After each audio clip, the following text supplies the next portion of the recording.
નમસ્કાર મિત્રો, આજે સીધું ને સટમાં આપણે સુપ્રીમ કોર્ટની સુનાવણીની વાત કરવાના છીએ, જ્યાં અનેક વકીલોએ, બહુ જ સિનિયર વકીલોએ ભારતમાં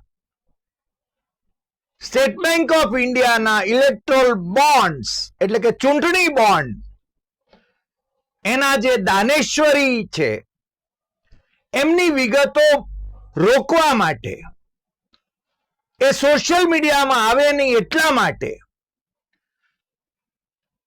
સુપ્રીમ કોર્ટની બંધારણીય ખંડપીઠ સમક્ષ એમણે આ સોશિયલ મીડિયા પર અંકુશ લગાવવા માટેની કોશિશ કરી જોઈ. એમણે વાતો એવી કરી કે એવા કાર્યક્રમો યોજાઈ રહ્યા છે કે જ્યાં અદાલતની અવમાનના થાય. હકીકતમાં આ મિત્રોને જે ચિંતા હતી એ નરેન્દ્ર મોદીને, એમની પાર્ટીને કોણે કોણે ડોનેશન આપ્યા, કોને ત્યાં દરોડા પાડ્યા, કોની ધરપકડો કરી, કોની સંપત્તિ અટેચ કરી અને પછી ઇલેક્ટોરલ બોન્ડ ખરીદવા માટે અને ભારતીય જનતા પાર્ટીને દાન આપવા માટે મજબૂર કર્યા, એની વિગતો એ બહાર ના આવે એની કોશિશ.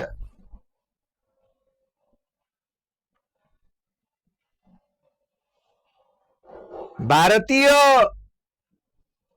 સુપ્રીમ કોર્ટ હજુ નિષ્પક્ષ છે. લોક આશા એમાં જોવા મળે છે. દેશના મુખ્ય ન્યાયાધીશ ડીવાય ચંદ્રચૂડ એ કેન્દ્રના સત્તાધીશોને વશ થતા નથી, કારણ કે ભારતીય બંધારણ એ જ્યુડિશિયરી ને સ્વતંત્રતા બક્ષે છે. અને આજે આ ખંડપીઠ, જે બંધારણીય ખંડપીઠ, મુખ્ય ન્યાયાધીશ DY Chandrachud, Dhananjay Yashwant Chandrachud, justice Sanjiv Khanna, justice BR. Gavai, justice JB. Pardiwala અને જસ્ટિસ મનોજ મિશ્રા, એમની જે ખંડપીઠ, બંધારણીય ખંડપીઠ, એની સમક્ષ પેલા સુપ્રીમ કોર્ટ બાર એસોસિએશનના સિનિયર એડવોકેટ અને એના અધ્યક્ષ ડોક્ટર આદિશ સિંહ અગ્રવાલે, તમને ખ્યાલ છે કે માનનીય રાષ્ટ્રપતિજીને પણ એમણે વિનવણી કરી હતી કે એ પ્રેસિડેન્શિયલ રેફરન્સ મોકલાવે સુપ્રીમ કોર્ટને કે આ જે સુપ્રીમ કોર્ટનો ચુકાદો સ્ટેટ બેંક પાસે જેટલી રકમ આવી ઇલેક્ટોરલ બોન્ડમાં, ચૂંટણી બોન્ડમાં, અને એમાં કયા કયા પક્ષોને કેટલી રકમ મળી, એની તમામે તમામ વિગતો બહાર આવે એવો જે સુપ્રીમ કોર્ટનો ચુકાદો આવ્યો છે એને વિશે પુનર્વિચાર કરવામાં આવે. આ ભાઈશ્રીએ રાષ્ટ્રપતિને પણ એ વિનવણી કરી, પણ રાષ્ટ્રપતિએ એવો કોઈ રેફરન્સ કર્યો નહીં. માનનીય ગૃહમંત્રીના અખત્યાર હેઠળ એ સલાહ આપવાનું આવે. એમણે તો એમ કહ્યું કે અમે તો કાળા નાણાંને બહાર લાવીને ધોળા નાણાંથી ચૂંટણી લડાય, એના માટે વાત કર્યા છે. વિદેશમાંથી કાળા નાણાં લાવવાના હતા, ભારતથી જે બહાર પગ કરી ગયા છે, સ્વિસ બેંકમાં જે ગયા છે. અને મોદી શાસન દરમિયાન સ્વિસ બેંકમાં ભારતીય નાણાં જે મૂકવામાં આવ્યા છે એની રકમ વધતી જ ગઈ છે. પાછા લાવવાની વાત તો બાજુએ રહી. પેલા 15-15 લાખ દરેકને મળવાના હતા. ગાજર લટકાવ્યું હતું ભાઈ શ્રી નરેન્દ્ર મોદીએ. અમિત શાહે કહ્યું કે તો જુમલો હતો.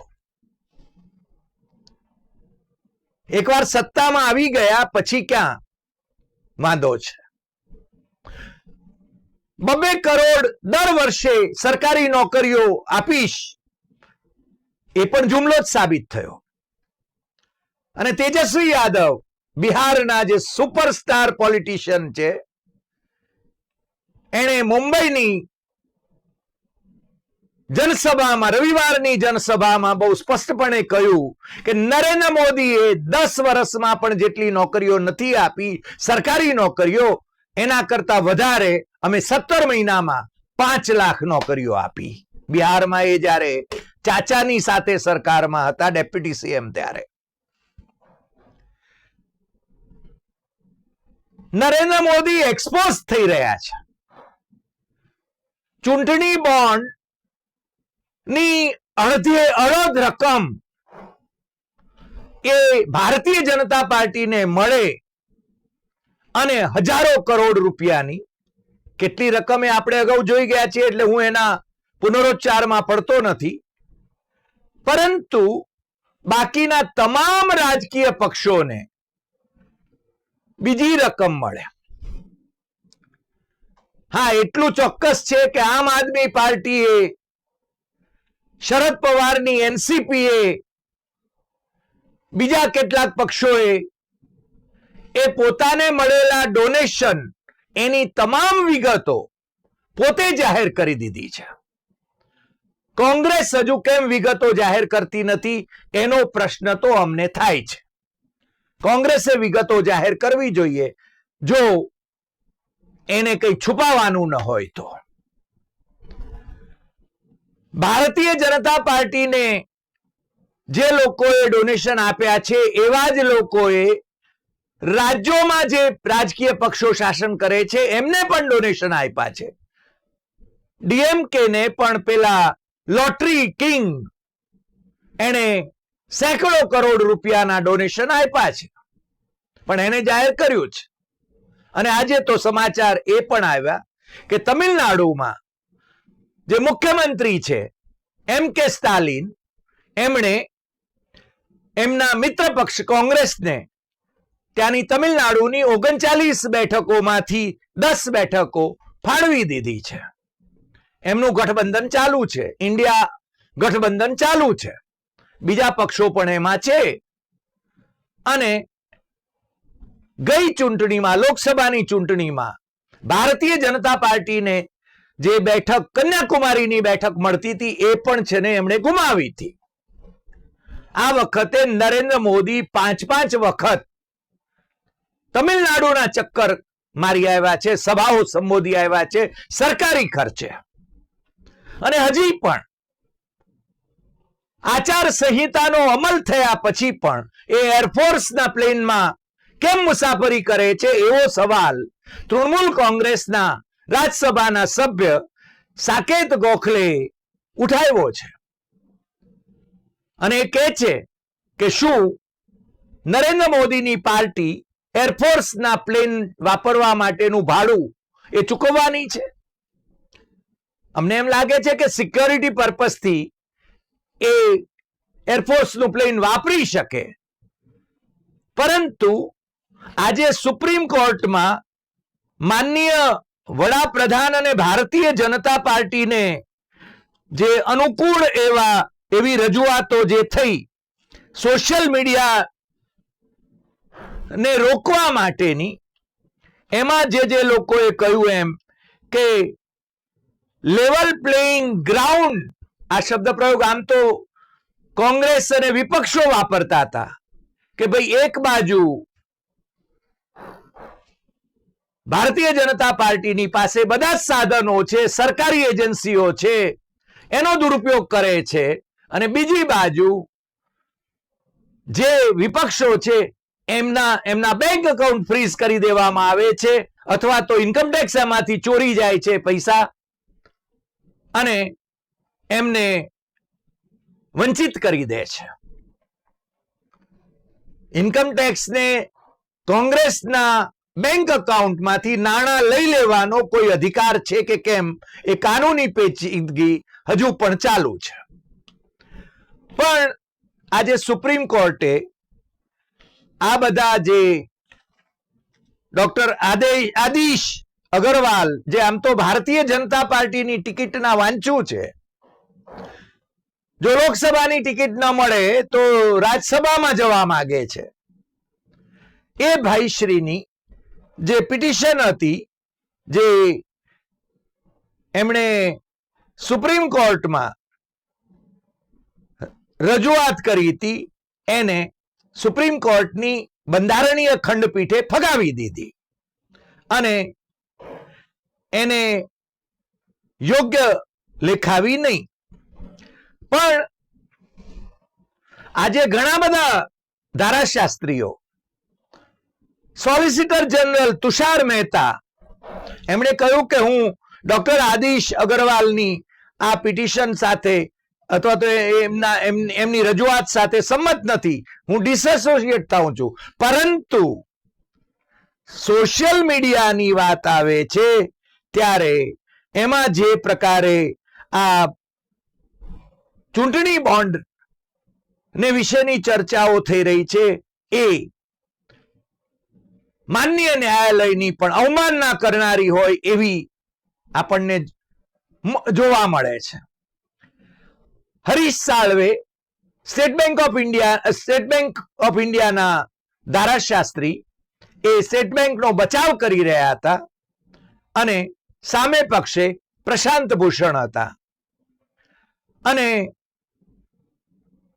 એ હરીશ સાળવે, ભાઈ Shri Tushar Mehta, senior advocate Ranjit Thomas, આ બધા એ જે રજૂઆત કરી રહ્યા હતા, મને લાગે છે કે આજની જે રજૂઆત હતી એમાં કે સોશિયલ મીડિયામાં જે પ્રકારે આ સ્ટેટ બેંક ની માહિતી એ ચૂંટણી પંચની વેબસાઇટ ઉપર મુકાય અને જે એમ કે એના વિશે ચર્ચાઓ જાગે છે, ઇટ ઇઝ બીંગ મિસયુઝ, એને રોકવા માટે સુપ્રીમ કોર્ટ કંઈક કરે એવી એમની અપેક્ષા હતી. પણ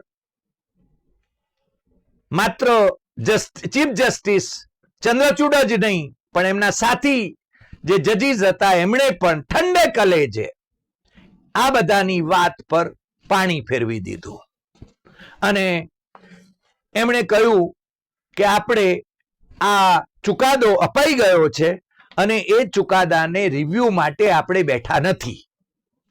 બીજું કે સ્ટેટ બેંક ઓફ ઇન્ડિયાએ સંપૂર્ણ વિગતો હજુ ચૂંટણી પંચને આપી નથી એવી જો રજૂઆત છે એના સંદર્ભમાં ગુરુવારના સાંજના 5 વાગ્યા સુધીમાં સ્ટેટ બેંકના ચેરમેન અને એના મેનેજિંગ ડિરેક્ટર એ સોગંદનામું કરે. આમ તો એમણે ચીફ જસ્ટિસે કહ્યું કે બુધવાર સુધીમાં, પણ હરીશ સાળવે એમ કહ્યું કે જરા એક દિવસ વધારે આપો ને, તો ચીફ જસ્ટિસે એમની વાતને માન્ય રાખી. અને આજે નવાઈ, મેં કહ્યું ને કે મને નવાઈ એ વાતની લાગતી હતી કે લેવલ પ્લેઇંગ ફિલ્ડની વાત કરી રહ્યા હતા. આ બધા લેવલ પ્લેઇંગ ફિલ્ડ, જે સત્તાનો બેફામ દુરુપયોગ કરી રહ્યા હોય જે સત્તાધીશો, એમની વતી જ્યારે વાત કરવામાં આવતી હોય અને પછી લેવલ પ્લેઇંગ ફિલ્ડની વાત કરતા હોય ત્યારે અમે જ્યારે આ આખી જે સુનાવણી એ લાઈવ જોઈ રહ્યા હતા, તમને ખ્યાલ હશે કે સુપ્રીમ કોર્ટની સુનાવણી, ગુજરાત હાઈકોર્ટની સુનાવણી, આ બધી છે ને લાઈવ થાય છે. એટલે તમે જો અમેરિકામાં બેઠા હો, તમે જો નેધરલેન્ડમાં બેઠા હો, તમે જો યુકેમાં બેઠા હો, તો પણ તમારે છે ને આ સુનાવણી સીધી લાઈવ તમે સાંભળી શકો છો, જોઈ શકો છો અને સાચી વાત શું છે એ જાણી શકો છો. મને લાગે છે કે ગોદી મીડિયા એટલે કે જે અખબારો અથવા તો ટીવી ચેનલો છે જે જુઠ્ઠાણાઓ ફેલાવે છે અને સોશિયલ મીડિયામાં જે સાચી વાતો આવી રહી છે એ સાચી વાતોને એને પણ મોઢે દાટા દેવાની કોશિશ એ આજે સુપ્રીમ કોર્ટમાં કેટલાક ધારાશાસ્ત્રીઓની રજૂઆતમાં અમને જોવા મળતી હતી. અમને એવું સમજાતું હતું. પણ માનનીય મુખ્ય ન્યાયાધીશ અને બાકીના 4 ન્યાયાધીશોની આ ખંડપીઠે એમનો એ ઈરાદો બર આવવા દીધો નહીં અને ઉપરથી સંપૂર્ણપણે સ્ટેટ બેંકે બધા જે ઇલેક્ટ્રોલ બોન્ડ છે એના ક્રમ સહિતની માહિતી, એની રકમ સહિતની માહિતી, ક્યારે બોન્ડ ખરીદવામાં આવ્યા, કોણે ખરીદ્યા, કોને અપાયા, કોણે એન્કેશ કર્યા, એ બધી જ વિગતો એમણે ચૂંટણી પંચને આપવાની છે અને ચૂંટણી પંચે એ એની વેબસાઇટ પર મૂકવાની છે. એટલે કે પબ્લિક ડોમેનમાં છે. તમે દુનિયાભરમાં જ્યાં પણ હો ત્યાં તમને એ જોવા મળશે. અને તમને એ જોવા મળશે. તમે કદાચ મોદી ભક્ત પણ હોઈ શકો, તમે કદાચ અંધભક્ત પણ હોઈ શકો, તમે રાહુલ ભક્ત પણ હોઈ શકો, પણ તમારી સામે આ અધિકૃત દસ્તાવેજ એ ઇલેક્શન કમિશન ઓફ ઇન્ડિયાની વેબસાઇટ ઉપર આવશે. એટલે તમે તમારી મેળે નિર્ણય કરી શકશો અને સુપ્રીમ કોર્ટની સુનાવણી એ તમે લાઈવ સુનાવણી જોઈ શકશો. એટલે હું તો તમને એમ કહીશ કે હું પણ ક્યાંય ચૂક્યો હોઉં તો તમને છે ને સાચી વાત એ સુપ્રીમ કોર્ટની સુનાવણીમાં અને ઇલેક્શન કમિશન ઓફ ઇન્ડિયાની વેબસાઇટ ઉપર મળશે. અને આ આખી વાત ભારતીય જનતા પાર્ટીની સરકાર એ પોતાના રહસ્યો જે ખુલ્લા ન પડી જાય, ઈડીની ધરપકડ કરી હોય, ઈડીએ ધરપકડ કરી હોય અને પછી ઉઘરાણા કર્યા હોય, ફરજ પાડી હોય, ખંડણી વસૂલ કરી હોય જે ઉદ્યોગપતિઓની પાસેથી, ધંધાદારીઓ પાસેથી, અથવા તો એવા લોકો પાસેથી કે જેની આવક જ 200-500 કરોડની હોય અને જેણે હજારો કરોડના ચૂંટણી બોન્ડ ખરીદ્યા હોય, તો આવું કામ બન્યું એવો પ્રશ્ન તમને પણ થવો જોઈએ. અને સોશિયલ મીડિયા પર ચાલતી ડિબેટો તમે જોશો તો તમને એમના રહસ્યો એ બરાબર સમજાશે. મેં કહ્યું એમ કે આજે સુપ્રીમ કોર્ટને ફરીને હું તો સલામ કરું છું કે ચીફ જસ્ટિસ ચંદ્રચૂડે જે ઓર્ડર લખાવ્યો, કોમા ફૂલ સ્ટોપ સહિત એમણે જે ઓર્ડર લખાવ્યો, એ ઓર્ડર એ ભારતીય જનતા પાર્ટીની સરકાર માટે એની મુશ્કેલીઓ, નવી મુશ્કેલીઓ સર્જે એવો છે અને બધું નિર્ક્ષીર થઈ જશે આ ચૂંટણીના દિવસોમાં એવું બહુ સ્પષ્ટ લાગે છે. આજે આમ તો કેટલાક સમાચારોની પણ આપણે વાત કરી લઈએ. આપણે જેમ રોજ કેટલાક મહત્વના સમાચારોની નોંધ લઈએ છીએ એમ કે ચૂંટણી પંચ જે આમ તો મોદીનિષ્ઠ છે, મોદી સરકાર નિષ્ઠ છે, કારણ કે હવે એ ચૂંટણી પંચ એના જે કમિશનરો છે એ કમિશનરોને નિયુક્ત કરવાનું એ એમને હાથ છે, એ નક્કી કરી શકે છે. અને કદાચ એમને એવી પણ અપેક્ષા છે કે સુપ્રીમ કોર્ટના જજીસ પણ એ પોતે નિયુક્ત કરી શકે. એ દિશામાં પણ એમને બહુ જ ઉધામા માર્યા હતા, પરંતુ સુપ્રીમ કોર્ટે એ જે કમિશન બનાવવાની એમની વાત હતી એને ગેરબંધારણીય ઠરાવી દીધું હતું. એ વાત પણ આપણે જાણીએ છીએ. પણ આચાર સંહિતા લાગુ થયા પછી સુપ્રીમ કોર્ટ શું કરશે એના ઉપર કોઈ બંધનો આવતા નથી. આજે સુપ્રીમ કોર્ટે હિમાચલ પ્રદેશના જે 6 કોંગ્રેસી ધારાસભ્યો જે ભારતીય જનતા પાર્ટીને પક્ષાંતર કરીને, ભારતીય જનતા પાર્ટી પક્ષાંતર કર્યા વિના જ ભારતીય જનતા પાર્ટીને ના ઉમેદવારને રાજ્યસભામાં ટિકિટ મત આપીને જે ગદ્દારી કરી હતી અને હિમાચલ પ્રદેશના સ્પીકર, વિધાનસભાના સ્પીકર, એમણે એ 6 સભ્યોની જે એમનું સભ્યપદ રદ કર્યું હતું એને સુપ્રીમ કોર્ટે બહાલી આપી દીધી. હજુ ભારતીય જનતા પાર્ટીના 9 ધારાસભ્યોને હિમાચલ પ્રદેશના સ્પીકરની જે નોટિસ અપાઈ છે એ આવતા દિવસોમાં એનું શું થાય છે એ પણ આપણે જોવાનું છે. પણ ચૂંટણી પંચે તટસ્થ દેખાવાની કોશિશ કરીને એણે આચાર સંહિતા લાગુ થયા પછી 6 રાજ્યોમાં ગૃહ સચિવોને દૂર કરવાની, એમના હોદ્દા ઉપરથી દૂર કરવાની અને બંગાળમાં ડીજીપીને હટાવવાના આજે એના આદેશો આપી દીધા છે અને એ રાજ્યો છે ગુજરાત, ઉત્તર પ્રદેશ, બિહાર, ઝારખંડ, હિમાચલ પ્રદેશ અને ઉત્તરાખંડ. પશ્ચિમ બંગાળમાં પોલીસના ડીજીપી જે છે એમને, કારણ કે એ ત્યાંના મુખ્યમંત્રી મમતા બેનર્જી એમના ખાસમ ખાસ અધિકારી ગણાય છે અને પશ્ચિમ બંગાળમાં ભારતીય જનતા પાર્ટીએ પોતાનો પગદંડો જમાવવો છે એટલે એમાં એ અવરોધરૂપ થઈ શકે એટલે એમને દૂર કરવા માટેનો નિર્ણય ચૂંટણી પંચે લીધો છે. બીજી વાત કે ચંદ્રશેખર રાવ જે તેલંગાણના મુખ્યમંત્રી હતા અને એમની પાર્ટી એ નરેન્દ્ર મોદીની સરકારને વફાદાર હતી, સંસદમાં એને ટેકો આપતી હતી, એ ચંદ્રશેખર રાવની ના દીકરી અને ત્યાંના તેલંગાણના વિધાન પરિષદના સભ્ય કવિતા એમને એમની ધરપકડ એન્ફોર્સમેન્ટ ડિરેક્ટરેટે કરી શરાબ કાંડમાં અને એમને હવે 23 માર્ચ સુધી ઈડીની કસ્ટડીમાં લેવામાં આવ્યા છે.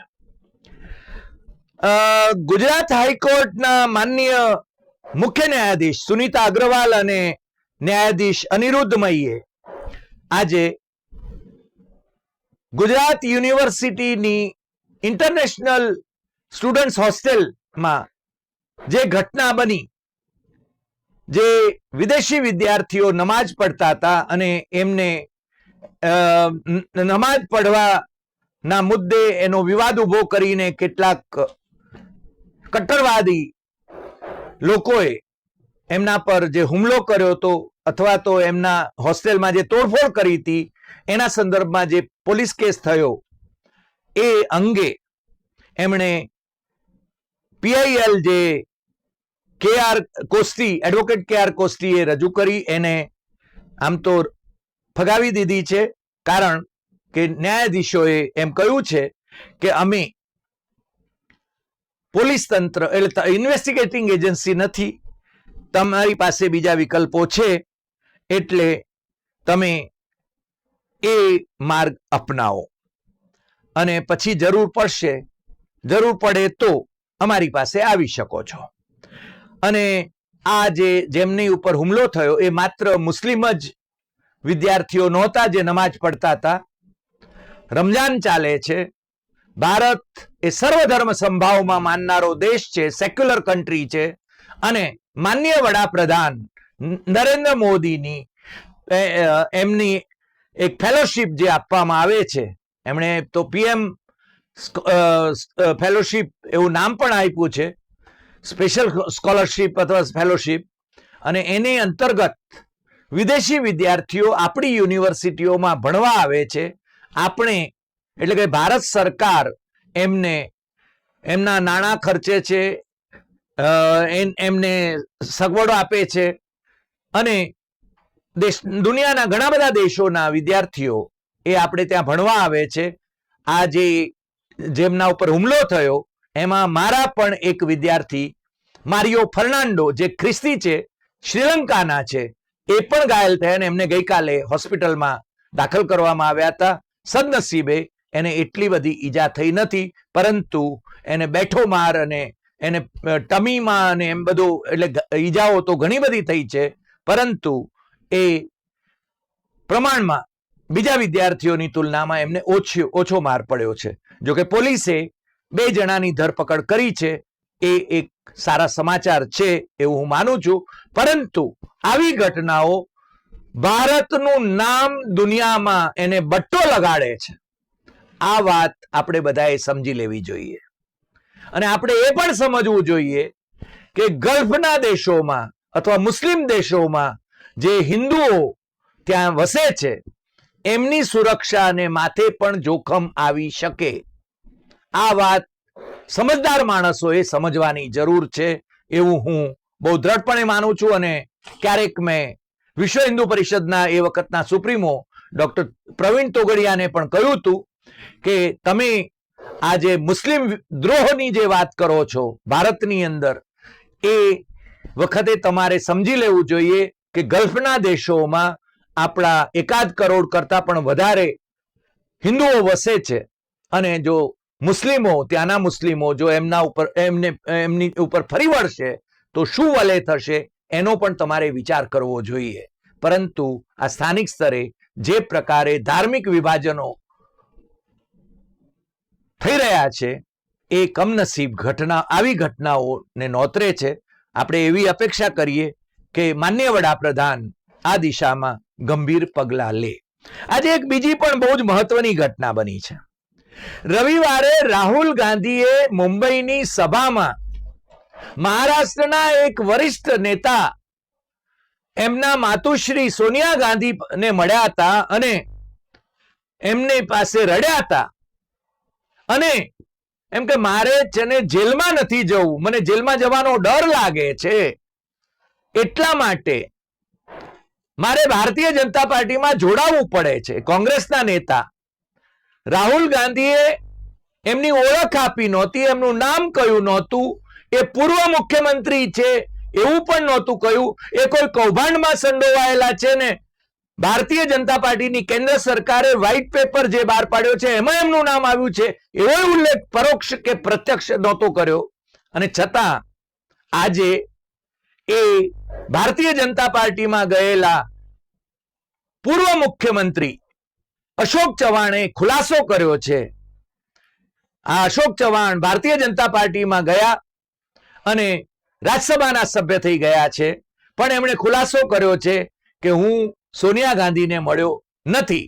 ભાઈ, તમારું નામ ક્યાં લીધું તું રાહુલ ગાંધીએ કે તમારે ખુલાસો કરવો પડે? પરંતુ મનમાં ક્યાંક ચોર હતો. અને તમને ખબર છે કે આદર્શ હાઉસિંગ સોસાયટીનું જે કૌભાંડ હતું, મહાકૌભાંડ હતું, એમાં અશોક ચવ્હાણ એ જવાબદાર હતા અને એમણે મુખ્યમંત્રી તરીકે, કોંગ્રેસી મુખ્યમંત્રી તરીકે ભારતીય જનતા પાર્ટીના ની માગણીને પગલે રાજીનામું આપવું પડ્યું હતું. આજે આટલી વાત. ફરી મળીશું નવા એપિસોડમાં નવા વિષય સાથે.